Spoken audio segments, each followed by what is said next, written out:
ஃபாமிதாங்கிறது யாருன்னு கேக்குறீங்களா? அதுக்கு பதில் உங்க அம்மா அப்பாட்ட இருந்து நீங்க கேட்க போறது இல்ல, உங்க குழந்தைகள்ட்ட இருந்து நீங்க கேட்க போறது இல்ல. ஏன் உங்க ஹஸ்பண்ட் இருந்து கேக்குறீங்க, இல்ல உங்க லவர் கிட்ட இருந்து நீங்க எக்ஸ்பெக்ட் பண்றீங்கன்றதா என்னோட கேள்வி. நீ யோசிச்சு பாருங்க, நான் கரியரை ஃபர்ஸ்ட் வச்சிருந்து என் ஹஸ்பண்ட கல்யாணம் பண்ணி இருந்தேன்னா இன்னைக்கு அவரும் கஷ்டப்பட மாட்டாரு, நானும் கஷ்டப்பட மாட்டேன். நீங்க இழந்ததை விட அதிகபட்சமான இழப்புகளை நான் சந்திச்சிருக்கேன். என் லைஃப்ல என் அம்மாவை இழந்திருக்கேன், என் ஃபேமிலியை இழந்திருக்கேன், எனக்கான பேக்ரவுண்ட் டோட்டலா இழந்துட்டு போட்டுக்க ட்ரெஸ் இல்லாம வெளியே இருந்திருக்கேன். நீங்க நினைச்சு பாருங்க, ஒரு பொண்ணா அப்ப எனக்கு 25 வயசு 24 வயசு தான்.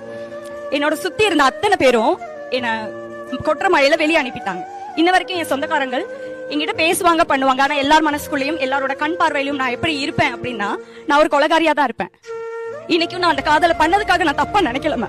ஏன்னா நான் ஒரு சரியான மனுஷனை தேர்ந்தெடுத்துட்டேன் அப்படின்றத எங்க அம்மாவுக்கு நான் புரிய வைக்கணும்னு 4 வருஷம் முயற்சி பண்ணேன். ஆனா எங்க அம்மா அதே ஜாதியை தான் பார்த்தாங்களே தவிர என் மனசை பார்க்கல, என் வாழ்க்கையை பார்க்கல. இன்னைக்கு என் ஃபேமிலி டோட்டலா எங்க அப்பாவோட பிறந்தவங்க, ஏன் நான் அந்த விஷயத்த சொன்னேன் அப்படின்னா, எங்க அப்பாவோட பிறந்தவங்க 12 பேரு.